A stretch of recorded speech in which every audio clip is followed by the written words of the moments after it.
Cheryl Robinson Moore. They moved to this location in 1953, and they made the decision because it was a very nice neighborhood, family-oriented, and very quiet. As a matter of fact, in this neighborhood, because it was family-oriented, there were probably children in every home, and within the block alone, we had numerous friends. When we moved here, we were the second of two black families. The community was all Jewish. It was indeed a community. 2 blocks up was the church we grew up in. There was a block unit here. So there was much involvement within the community. We walked everywhere. So there may have been a car to a home. But when you need to go somewhere, you walk to school, you walk to Wellston, you walk to the church, the clinic. There was Wold Clinic that used to be at the corner. So there was a lot of activity. There was always movement in the community, and you would always see children. Unlike today, you may not find a child, but in the neighborhood, it was buzzing with the activity of children at all times. We had a block unit where we really supervised and managed the block. There was really no need for police when we were growing up because we were the police. We watched everything. Once a month, the block unit would go from house to house. We have a block unit meeting. And at that time, the host of the meeting would fix a nice spread. So they would have maybe an hour meeting, and after that, you would eat. And then you would go home. Yeah. Every year they would pick a block unit president, and that was the one who would be in charge of the meeting. And they would determine, they would have an agenda, what is important for that year. So were we planting extra flowers? Are we going to make sure the grass is cut every 2 weeks? If there were issues with the trash being collected, it wasn't a matter of calling the refuge department for the city. It was a matter of us going out and taking care of it. So we pretty much managed the upkeep of the neighborhood.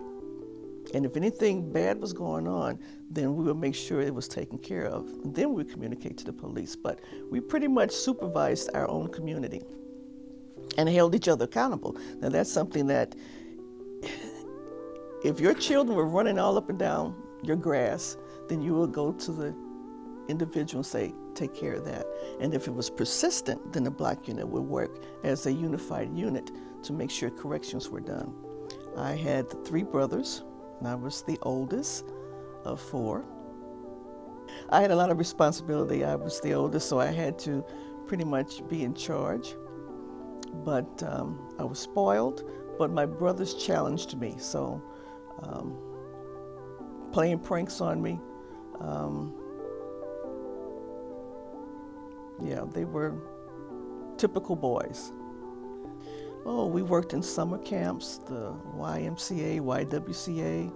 We were involved in church activities, a lot of sports, a lot of musicals.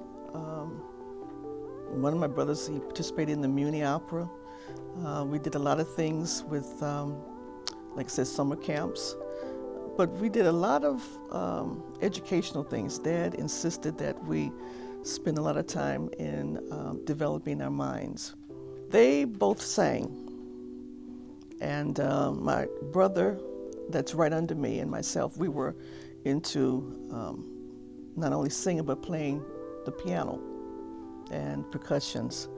And the younger 2 were not involved in music, but they enjoyed music. So we had music playing in the house at all times. So you still, throughout the house, find a lot of vinyl, the 8-tracks, cassettes, the discs. You know, we had it all. So there was always music playing in the homes. We didn't work a lot because Dad didn't allow it. But once we turned, I guess, 16, he allowed us to take summer jobs. And I worked in the aquatics department at the YWCA, downtown on 14th and Locust. I also worked at the church. let's see, as a child. And that's pretty much what I did. I think subsequent occupations happened when I was away in college. Oh, there were always happy times. We gathered often around the dinner table, and we would share stories, events of the day, what we learned at school. So there was always opportunity to have fun. We took vacations every year, so Dad will save up, and the second week in July, we would travel somewhere. So he would pack us up in the station wagon, and we would travel anywhere in the United States. There's probably only 2 states we probably have not visited in the United States. So he drove every year, second week in July, and we sat in that car, and that was before air conditioning, probably anywhere from 7 to 14 days. So it was very remarkable, and there's stories we can tell forever because that was important to him. He loved to drive. Our parents set very high standards for us, so we didn't do a lot of TV, we didn't do a lot of fun things. It was education. So once we put in the time with our education, then we could have fun, but the time was limited. So when we got home from school, we did homework. We had dinner at the table, and then we got ready for bed. And then it was the next day after that. So we had to really develop our minds. We had a set of encyclopedias, and if we ever said something like we were bored, we'd be sent to an encyclopedia. We had to take typing. That was important for Dad because he insisted that if we lived here, we were going to school. So there's no such thing as after high school, we weren't going to do anything. We had to go to college. So all 4 of us attended college and graduated. And as I have probably 2 bachelors and a master's, and all my brothers have bachelors and black belts and all type of certifications. So education was very important to us, and I'm probably the professional student, but all of us had to go to school, so it was important to us to follow those goals. I attended Wheaton College in Norton, Massachusetts. It was challenging. It was an all-girls school when I attended, but it was kind of an Ivy League school. So I went to school with Captain Kangaroo's daughter, Senator Kennedy's daughters. So it was a rich and famous school, and I got in through scholarship. Did a lot of librarian work. I worked for professors and deans. Like I said, most of my focus was in education. So it was like a 24/7 job. But once you were on campus, then you did anything from washing dishes to working in the library to assisting professors. So they were college campus jobs. I wanted to be a doctor. So I went into pre-med, but after the first year, I decided maybe I did not make the right choice, and I switched over to psychology and education, and I became a certified teacher. And after I finished college, I did not want to teach anyone, nor did I want to go into counseling. So I came back home and went into nursing school, and that's when I got my degree from Jewish School of Nursing. And then thereafter that, I went to Webster University, and I went to SIU in informatics. But Wheaton College was my undergraduate work. But I started pre-med, but switched over to psych and education, and then I went into healthcare again. So I went back in a roundabout way and still went into healthcare. I've taught all my life, and I tell you why. As a nurse, you teach patients, and then I became a manager, so you taught not only patients, but you taught staff, you taught physicians. Then I became a director. Then I became an assistant vice president at Affinia Healthcare. So from Barnes Jewish Hospital to Affinia Healthcare, I've taught all my life. And then as an ordained minister, I ended up teaching other ministers and preparing them for ordination. So mentoring is just something that is in my blood. And it probably stemmed from my parents because they were so gung-ho about education. So you cannot exist in this world without having influence. So what I do, I teach at all times. I could be in a grocery store, in the checkout line, and engage someone, and we begin to talk. I went to the aquarium this past weekend, and the guy just walked up to me and said he was tired of working. And I began to mentor at that time and say it's important that you make the investment and you study and always stay in school.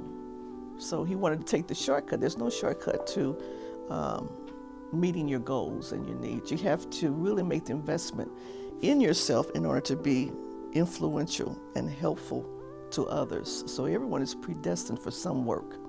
You just have to find out what their niche is. So after I finished my education, then I became a nurse manager. But what you do is end up teaching people how to care for other people. So I am trained in psychiatry, but then I went into executive nursing shortly thereafter. So I spent all my time in managing people, managing nurses and physicians, and running the business of healthcare. I'm still registered, even though I'm retired. I would say about 46 years now. So I'm getting ready for my 50th anniversary. I have a very caring and loving family. We have never had any disagreements or, we're just pretty much in sync.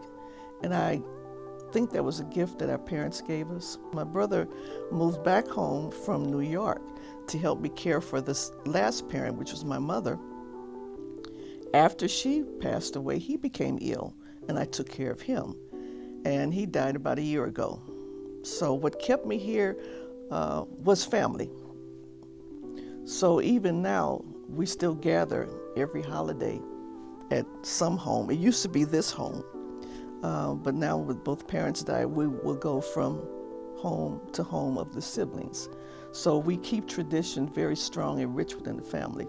I would probably remain in the city, even though my youngest daughter wants me to move away with her. We have probably 80% of the neighborhood now, Section 8. And like I said, they're pretty transient, so longevity is probably 1 to 2 years, and then they're moving somewhere else.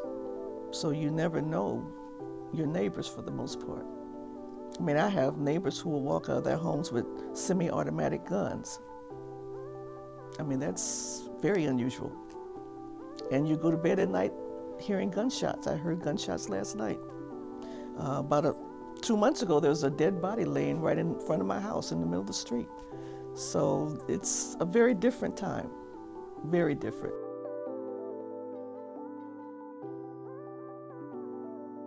Once you lose home ownership within a community, then no one is held accountable and the community does go down.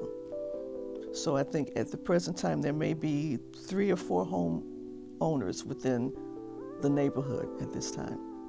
Whereas back when we first purchased the home, every home was owned by someone.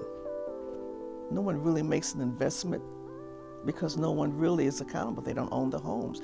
And they're pretty transient, so they may be here for a few months and then they're gone.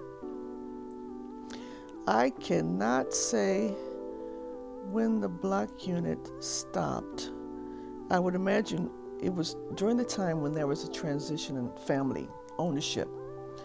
So when families stopped owning homes is when the block unit disbanded, because no one was committed, no one knew anyone, and no one would trust anyone to come into their home. And I don't know if we can ever gain that back, because most people don't own homes and probably would not own homes in the city. So like I said, I'm one of probably 4 families that own a home now. The rest of the homes are renters, and they're here for a short period of time, though there's no commitment to the community and there's no commitment or accountability to home ownership or keeping up a home. So the property value goes down. So I don't think we'll ever get the block unit back again. And at 70 years old, you look for a very safe community. Yeah, you don't want a lot of thoroughfare. It's important that you feel safe when you go. And my family wants me to be safe. And I appreciate the opportunity for sharing.